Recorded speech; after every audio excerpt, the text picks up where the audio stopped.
Y yo voy a decirte algo que puede sonarte infantil, pero ojalá no te lo olvides nunca. Y lo ates a tu cuello y lo escribas en las tablas de tu corazón. No hay nada que puedas hacer, nada, para que Dios te ame más de lo que te ama.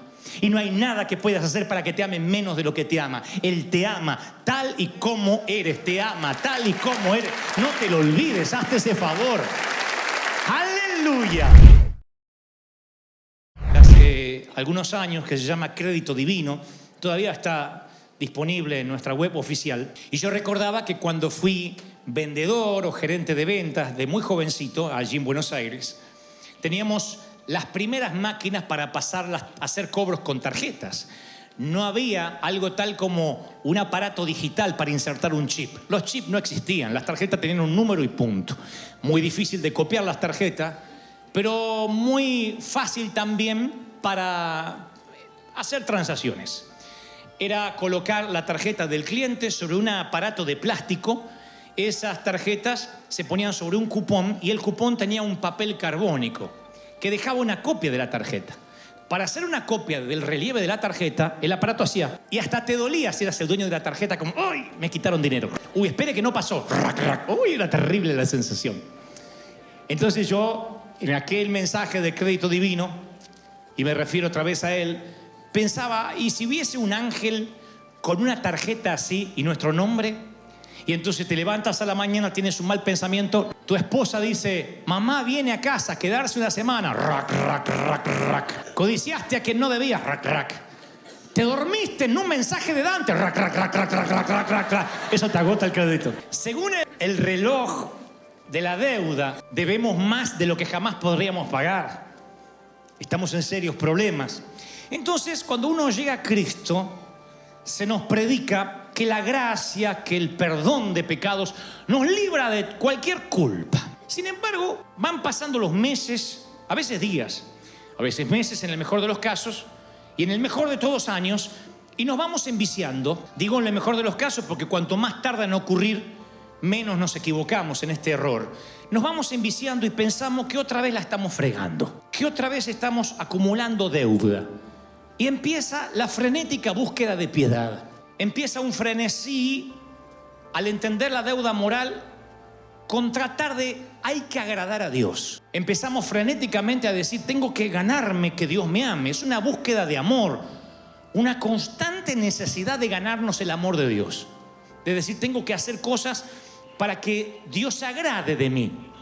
Hagamos un pequeño test esta mañana. ¿Sospechas en algún rincón de tu mente que si sirves más a Dios, que si diezmas más, que si te congregas más, ayunas más, Dios te amará más? Hay momentos que dices algo como, bueno, sé que soy un pecador, pero sirvo mucho en la iglesia, me pasé el domingo entero dentro de ese edificio.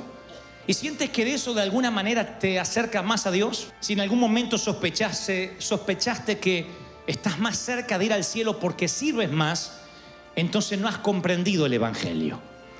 No puedes reemplazar el servicio por el Dios del servicio, que es lo que muchas veces hemos hecho. Yo por años tenía miedo de encontrarme con la peor persona que jamás conocí. O sea, yo le tenía pánico a Dante.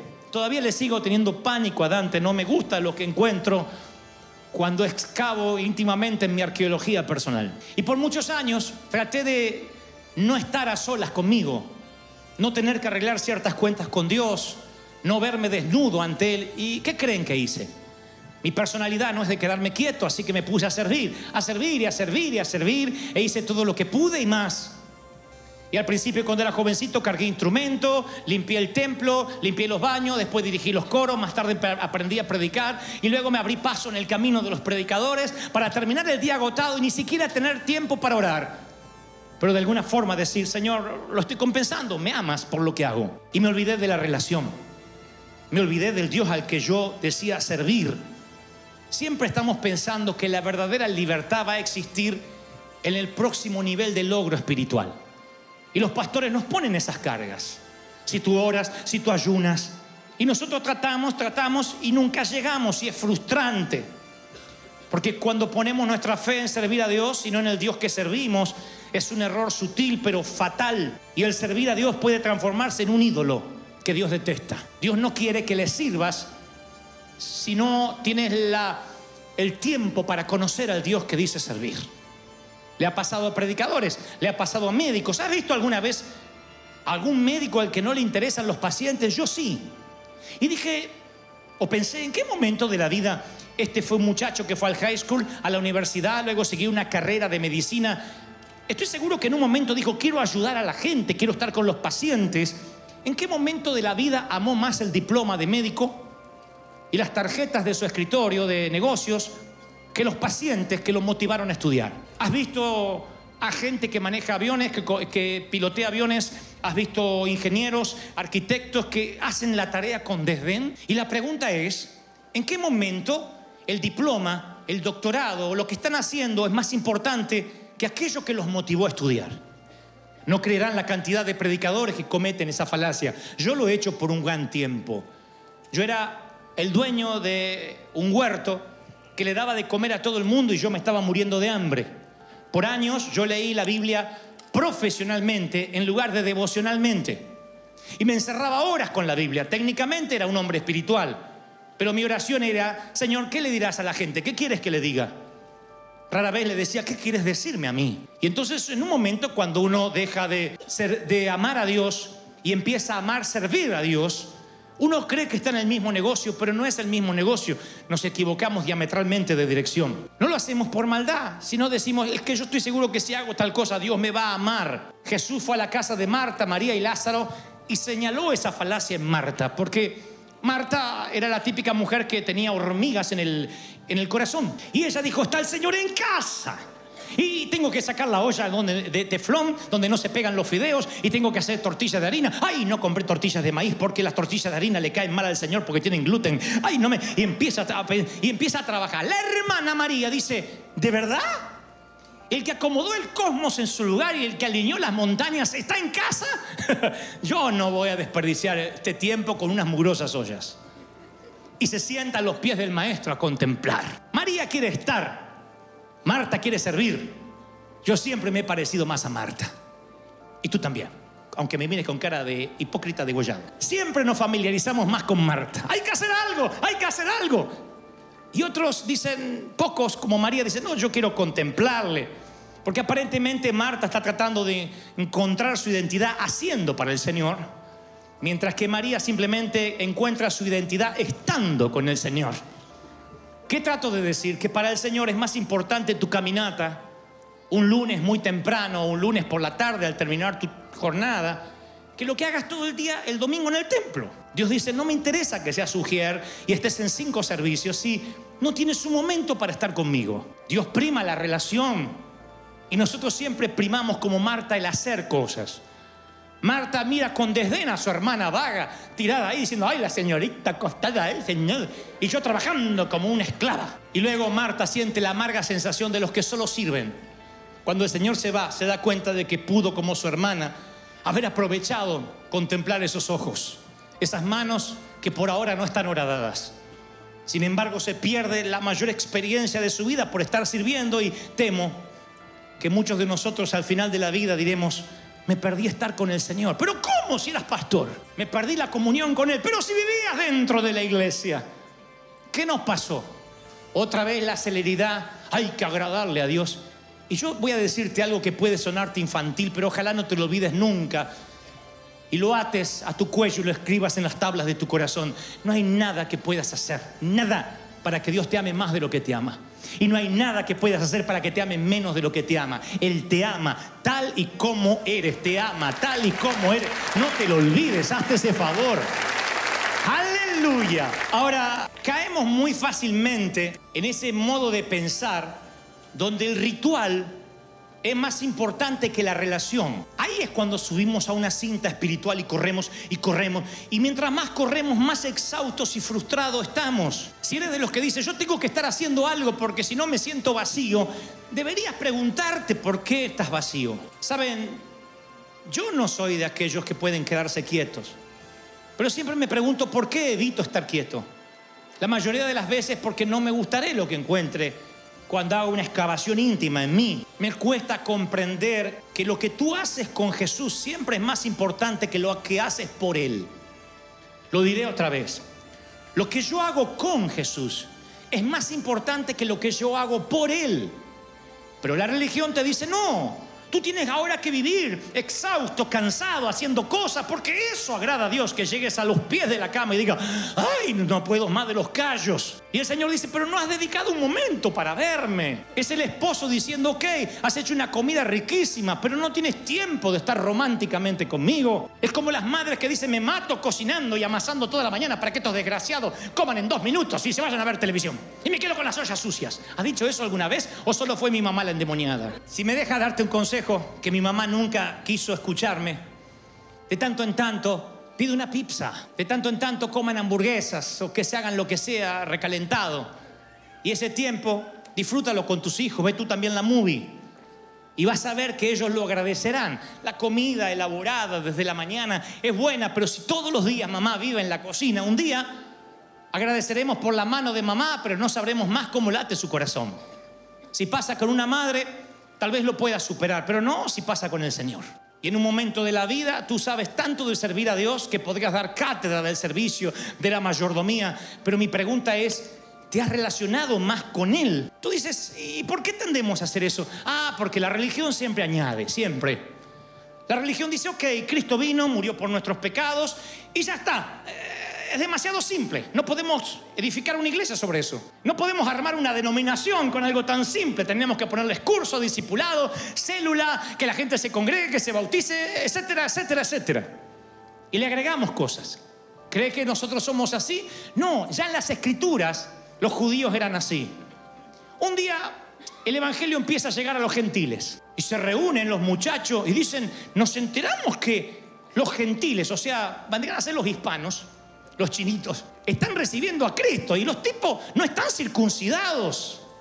Moisés nos enseñó a estar circuncidados, así que habría que hacer circuncisión para todo el mundo. Pablo y Bernabé dicen, no muchachos, Cristo vino y dijo que lo único que lo salva a todo el mundo, judíos y gentiles, es la sangre de Él. Sí, está bien, suena lindo, lo creemos. Agreguémosle la circuncisión, nunca viene mal. Pongamos unos agujeros con unas tijeritas en la puerta. ¿Qué estaban haciendo? Tratar de añadir. Dice que hubo una contienda no pequeña. Hicieron subir a Pablo y a Bernabé a Jerusalén y a los ancianos para tratar esto en una reunión de comité. No puede ser la salvación tan sencilla. Hay que agregarle algo a la ecuación. Está bien, Jesús más circuncisión. Eso suena bien. Es un poco de gracia y un poco de ley. Lo seguimos haciendo. Los pastores tenemos esa costumbre maldita, porque no es bendita. Bueno, ok, eres salvo, pero te tienes que congregar. Eres salvo, pero tienes que tener una célula. Eres salvo, pero tienes que tener tus 12. Eres salvo, pero tienes que diezmar. Eres salvo, pero si no, no irás al cielo. Tú dices, ¿me estás diciendo que no necesito congregarme para ser salvo? No. Y si te estás congregando, porque si no vienes crees que vas al infierno, pierdes tu tiempo. Tú vienes aquí y debes venir por amor, para adorarle, por todo lo que Él hizo, por todo lo que Él es para ti. No para ser salvo. Tú no necesitas agregarle nada a la salvación, pero siempre le estamos agregando algo. Tienes que pertenecer, tienes que tomar la Santa Cena. Y hay docenas y docenas de cosas intentando llenar ese hueco, ese espacio en blanco, y cada vez que lo hacemos mezclamos ley con gracia. Entonces sería yo un embustero si te dijera, si te dejas de congregar pierdes la salvación. No la pierdes. Claro, perderás crecimiento, perderás madurez, seguramente ignorarás muchos principios. Yo soy un enseñador de principios bíblicos, pero yo no puedo agregar nada a la salvación. Pero a los pastores nos encanta tener cierto control y decirle a la gente, bueno, sí, la sangre fue suficiente, ese fue el primer pago de Cristo, pero tú te harás cargo del resto de las cuotas. Y entonces nos cargan con las cuotas de la salvación. ¿Ha agradado a Dios esta semana? No, mire mucho Netflix. ¿De verdad que no agradó al Señor? Hoy hice algo que no le agrada. Y es la propia iglesia de Cristo que separa a Cristo de sus seguidores. Se reúne el comité ahí en Jerusalén. Estaba la secta de los fariseos que habían creído y dice, es necesario que se circunciden, y había mucha discusión. Entonces se levanta Pedro y dice, hermanos, ustedes saben que hace tiempo Dios eligió a los gentiles para que oyesen por mi boca. Yo fui el que les prediqué el evangelio. Y Dios, que conoce los corazones, les dio testimonio, dándole el mismo Espíritu Santo que a ustedes y a nosotros, y no hizo ninguna diferencia, ni entre ellos ni entre nosotros. Es la misma fe. Yo digo, es increíble, es magnífico lo que dice Pedro. No hay diferencia. ¿Quién hace la diferencia entonces? La religión. La religión complica el mensaje, divide a la gente. Pedro termina enojado y dice, pero dejen de ponerle más carga a la gente que ni siquiera ustedes pueden llevar. No sean hipócritas, si no, ustedes no son tan santos como para dársela de santo. Solamente se la dan de santo porque están en enlace o están en una plataforma. Pero luchan con los mismos pecados que la gente. No se vengan a elevar la barda porque creen que eso agrada a Dios. Todos somos gente rota. Este es el hospital del alma y necesitamos la misma gracia de siempre. Alguien tiene que decir, ese es mi Dios. Ahora, Jesús nunca dijo que no pudieras tener tus preferencias religiosas. Hay de los que dicen, a mí me gusta una iglesia con campanario y con himnos tradicionales. Con unas hermanas que pasan con el bastón y hacen y la última nota ya se van con el Señor. Bueno, pero si te gusta, está bien. Otro dice, no, a mí me gusta lo moderno. Una vez alguien me dijo, a mí me gusta la música, la iglesia con humo, con luces, el pastor con los pantalones rotos, chupines así, adorarle al flaco Jesús. Bueno, si te gusta, está bien. Pero de tu preferencia, no hagas una doctrina, no permitas que esas preferencias y tradiciones se conviertan en leyes que otras personas están obligadas a obedecer para poder seguir a Cristo. Ahí nace la confusión. Ahí, cuando nos tomamos de algo y decimos, no, es que esto es lo que le agrada a Dios, y lo trazamos como si fuera un dogma, y empezamos a decir lo que nos gustaría que Dios dijese. Creemos que los gustos nuestros pasan a ser los gustos de Dios, y un día empezamos a defender las vacas sagradas, y no sabemos por qué. Y como dije hace 2 domingos, cuando aprendemos el cómo y olvidamos el por qué, estamos defendiendo una bobería. Y por las boberías nos sentimos cargados, decimos, yo sé que no estoy agradando a Dios. ¿Quién te dijo que tienes que agradar a Dios? ¿Quién te dijo que el Señor perdonó tus pecados porque, bueno, no le quedaba otra, quiso arreglar el despadre que hizo el papá y te vino a perdonar y ahora hay que ganarse al Dios malhumorado? ¿Quién te mostró ese evangelio? Tú puedes tener tus preferencias, pero cuando tus preferencias pasan a ser ley, lo que haces es estrechar las puertas de la gracia para que otros no entren. Los médicos dicen eso, dicen algo como, cuando yo estudiaba medicina, los exámenes eran difíciles y por eso éramos un cuerpo de élite. Ahora los exámenes son fáciles y cualquiera es médico. No deberían dejar entrar a tanta gentuza. Uno dice, wow, qué feo que diga algo así, pero así hacemos los cristianos. El día que entramos por las puertas de la gracia no podemos creer que dejen entrar a gente como nosotros. Y cuando estamos de las puertas de adentro decimos, no dejes que entre alguien como yo. Y empezamos a administrar la gracia. Mire, mis primeras dosis con la ley, aún estando en época de la gracia, yo conté algo de esto, fue durante una vigilia cuando yo era adolescente. Un predicador vino al campamento en Buenos Aires y empezó a predicar las 5 abominaciones que te alejan de Dios. Y tomó 10 minutos por cada abominación. 50 minutos de abominaciones. No recuerdo el mensaje medular, pero sí los puntos que tocó y recuerdo las 5 abominaciones. Dijo, no fumes, muchacho, no digas malas palabras, no tomes alcohol, no tengas sexo y no juegues naipes. Nunca entendí lo de los naipes, pero ahí estaba entre las abominaciones. 50 minutos de culpa y dijo, quien haya cometido una de esas abominaciones, pase al altar. De las 5 yo había cometido 4. No te voy a decir cuál porque no te interesa y al cabo no me estoy confesando contigo. Estoy haciendo catarsis nada más. De las 5 yo había cometido 4. Y pasé con la culpa. Dije, a ver si Cristo viene y me voy con las 4 abominaciones. Pero, ¿saben qué es lo que yo sentía? No tenía ganas de seguir a Cristo, arrepentirme. Yo tenía ganas que termine el campamento para ir a estrenar la 5ª abominación que todavía no había hecho. Porque lo que hizo aquel predicador no fue enfocarme en Cristo, sino la modificación de mi conducta. Cuando un pastor tiene esa mala orientación en su mensaje, los jóvenes van creciendo y se van de la iglesia porque sienten que la iglesia es un chaleco de fuerza psicológico que le dice no toques, no mires, no observes, no pienses, no te imagines, no suspires. Y no estoy diciendo que esto sea una apología para pecar. Bueno, tengamos libertinaje. No, digo que toda aquella regla que se pone como tal siempre seremos propensos a romperla porque no estamos entendiendo por qué hay que cumplir esa ley. Entonces un día aparece Pablo, que en ese entonces se llamaba Saulo, hombre intachable si lo hay. el fariseo, el religioso más honrado, más ecuánime, más impoluto de la ciudad. Y un día, cuando estaba mirando sus diplomas, cuando estaba contemplando lo que había logrado, se toma un viaje ministerial a Damasco, se le aparece de frente Jesús, presumo que le pega un trancazo, lo baja del caballo y Pablo queda ciego, mínimo 3 días. Y por primera vez Pablo ya no puede ver sus diplomas, ni lo que ganó, ni lo que hizo, ni su background. Por primera vez Pablo enfrentará lo que yo no quería enfrentar. Al estar ciego, tener que mirar para adentro. Y no le gusta lo que ve. Cuando Pablo está ciego, lo que ve no le gustó. Encontró un tirano de mente estrecha. Ahí fue cuando Pablo entendió el significado de la gracia. Cuando la gracia alcanzó a Pablo, o Pablo alcanzó la gracia. No sé cuál fue el orden. Pero no fue hasta que se encontró consigo mismo. Un día Pablo se da cuenta de lo que es y llega a una conclusión. ¿Qué creen que fue la conclusión a la que arribó Pablo? Vamos a ponernos en tiempo y espacio. Descubre que él es miserable, que todo lo que aprendió a los pies de Gamaliel, que la doble ciudadanía, que la teología, no le sirve de nada. Y entonces llega a una conclusión magnífica.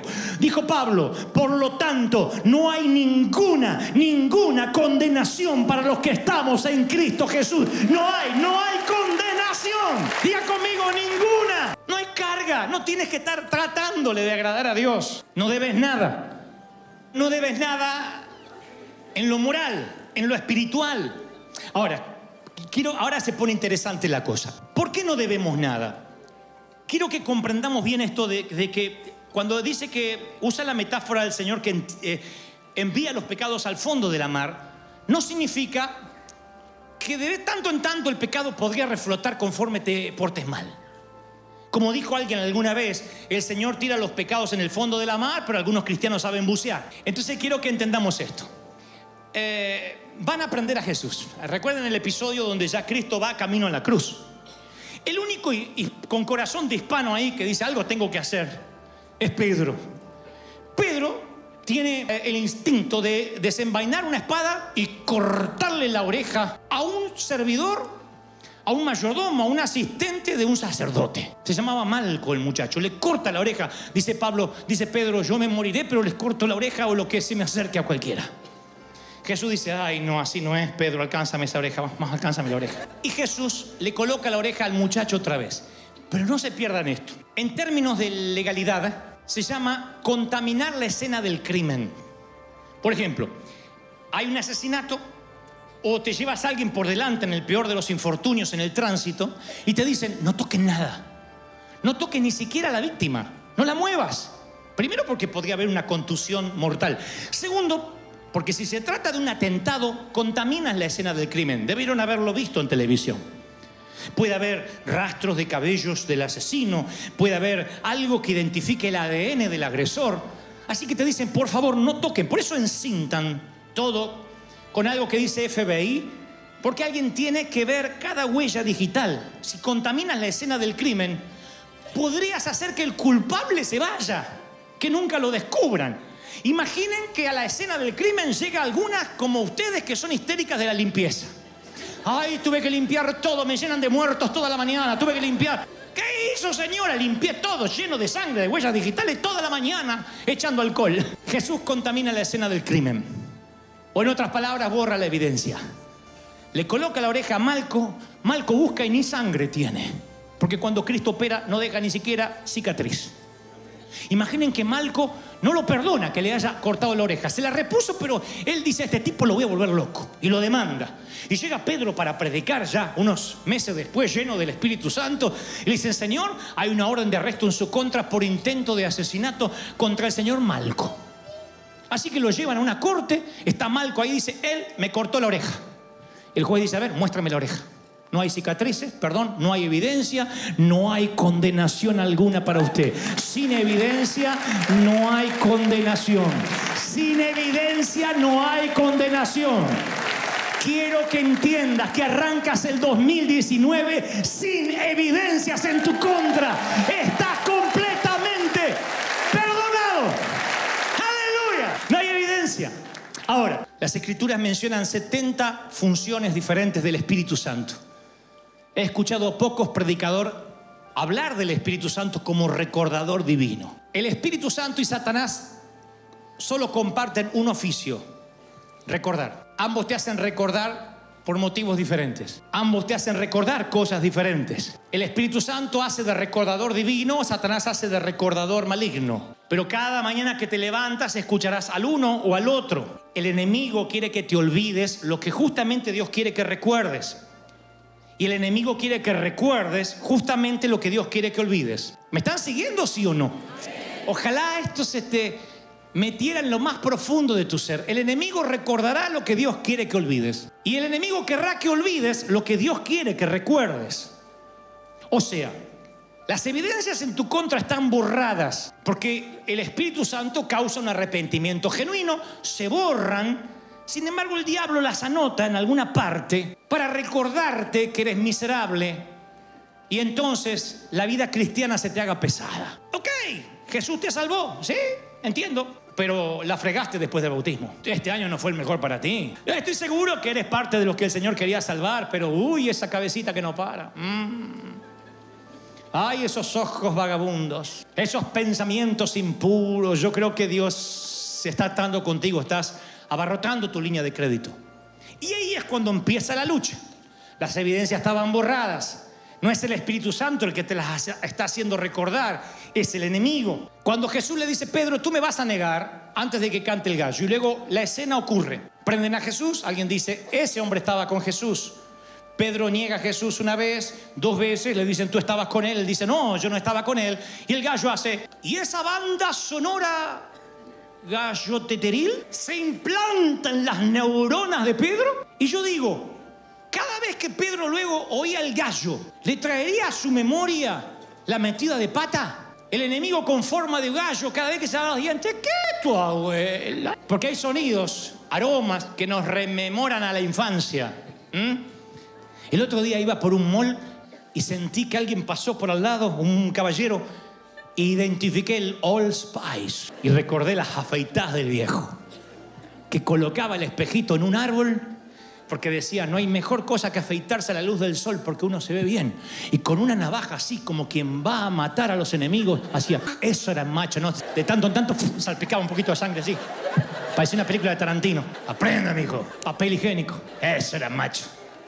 Papel higiénico en la cara. Y el Old Spice. ¡Ah! Que parecía que le ardía.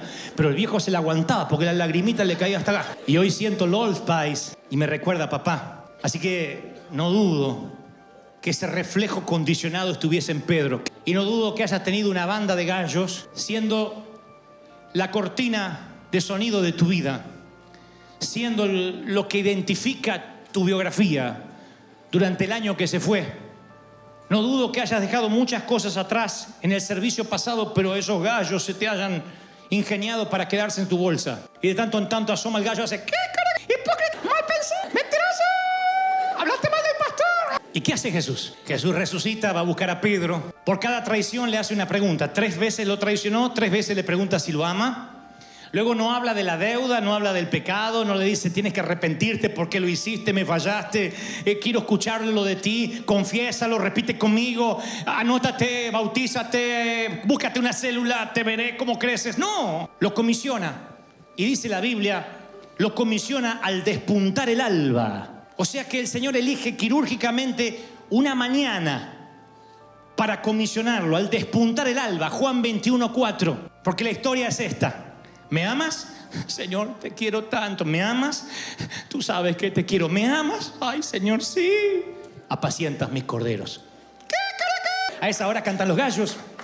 Lo que el Señor estaba haciendo es: cada vez que oiga el gallo, no quitaré el gallo de ti. Cada vez que lo oiga, no será para que recuerdes tu culpa, sino de que mi misericordia, mi gracia te dice: no hay condenación para ti. Estás libre. Voy a terminar con esto, miren. Pasan 30 años, más o menos. 30 años del gran fracaso de Pedro. De ese fracaso que lo hubiesen echado de cualquiera de nuestras iglesias. Traicionó a Jesús y se viene a congregar como si nada el señorito. 30 años después, ¿saben lo que escribe el apóstol Pedro? Dice: hermanos, esfuércense por aquel que los eligió y no caerán jamás. Se les abrirán las puertas del reino. Por eso yo siempre les recordaré esta historia, para que se afiancen en lo que tienen, dice el apóstol Pedro en 1 de Pedro 1:10. 2 de Pedro 1:10. Yo considero que tengo la obligación de refrescarles la memoria mientras que viva en este cuerpo, porque sé que algún día tengo que dejarlo, pero me esforzaré con empeño para que después de mi partida ustedes recuerden lo que el Señor nos ha enseñado. Y luego dirá: recuerda lo que el Señor hizo por ti. Recuérdalo, no te lo olvides. Escríbelo en las tablas de tu corazón. Eres perdonado. Dios no borra tu nombre del libro de la vida y lo vuelve a escribir conforme el desfasaje hormonal que tengas esa mañana, conforme las metidas de pata que tengas o dejes de tener. Dios te ama así como eres.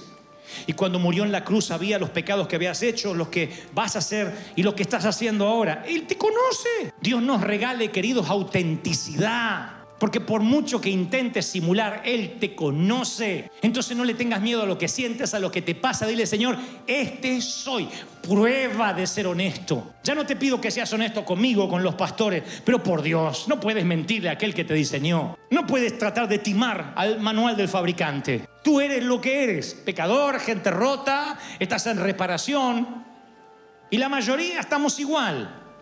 Estamos llenos de problemas, nada más que la pregunta es: ¿qué es lo que recuerdas? Las evidencias en tu contra han sido borradas. Las de esta mañana han sido borradas. Las de anoche han sido borradas. Y el Espíritu Santo se parará cada mañana en tu vida a recordarte que eres especial tesoro, linaje escogido por Dios. Y el enemigo se parará cada mañana a decirte: no te lo creas.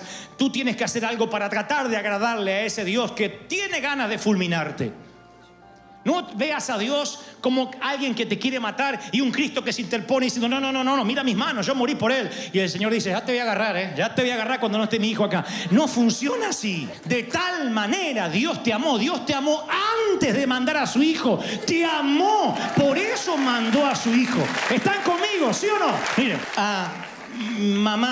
mi mamá partió a la presencia del Señor hace 2 años. En mayo serán 2 años y ella desbordaba alegría. Era una mujer muy culta, no porque se lo había ganado con instrucción, sino con lectura. Devoraba todo lo que existía para leer. Bibliotecas enteras se los había leído todos.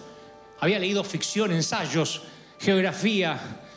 Mi mamá le hacía crucigramas del mundo. Le traíamos crucigramas de España, de otras partes del mundo, y sabía los ríos que corrían, los ríos que cruzaban el Nilo, los afluentes. La mujer más culta, la persona más culta que yo jamás haya conocido. Con un lenguaje muy fluido. Podía hablar de cualquier cosa. Nada en profundidad, pero como el hijo. Picoteaba de todo. Ella te hablaba de economía mundial. Hoy sabría lo que es el presidente Maduro, los cambios climáticos, si la región gira para la izquierda, qué pasa con el rey de España. Ella sabría todo. La mujer más informada que yo conocí. Y un día llega el Alzheimer y se desconecta de la lectura. Y luego se desconecta de el hombre con el cual vivió 50 años. Y luego de sus hijos. Por fortuna a mí me congeló a los 7 años de edad. Siempre decía: y Dantecito fue al colegio, hace frío. Dantecito ya tenía 40 y tanto y ella me seguía viendo como alguien de 7. Fueron los pequeños momentos en que me recordaba. Luego, los últimos meses, el último año, ya no recordaba a nadie. Pero no sé cómo lo hizo la vieja. Logró ocultarle algo al Alzheimer. Se las ingenió para, en los lugares más recónditos de su corazón, ocultar algunos himnos que el Alzheimer no pudo llegar. Hablo de una mujer que perdió todo contacto con la realidad. No podía platicar de nada, no podía reconocer a sus hijos, pero de alguna forma logró ocultar un himno en las profundidades de su alma. Y la mujer, que no podía recordar ninguna otra cosa, logró llenar su corazón con una verdad eterna en las letras de un himno. ¿Sabés quién soy?, le decía a mi papá. ¿Tenés hijos, Nelly? ¿No te acordás de tus hijos? Y entonces papá probaba con: junto a la cruz Jesús murió. Y ella hacía: junto a la cruz tu salud me dio. Y los enfermeros se asomaban y veían a los 2 viejos. A su nombre gloria, a su nombre gloria. De esa canción, ¿sí te acordás? ¿Sabés que sos Nelly? No. ¿Pero de la canción te acordás? Sí. A su nombre gloria. ¿Qué había hecho la vieja? Nunca escuchó este sermón, pero se las arregló para que las bandas de los gallos se callaran, y logró que el recordador divino implantara un chip con un himno que ella pudiera despedirse en sus últimas horas. Ya mis maldades Él perdonó. Y se aseguró el Espíritu Santo que el himno tuviera algo de gracia y que la gloria se la llevara al dador de ella. A su nombre, gloria. Te pregunto, ¿no tendrás algún himno escondido que en el peor de los fracasos te haga recordar de que Cristo murió por ti? En ese himno no estará la letra implícita de que la gloria se la lleva a Él.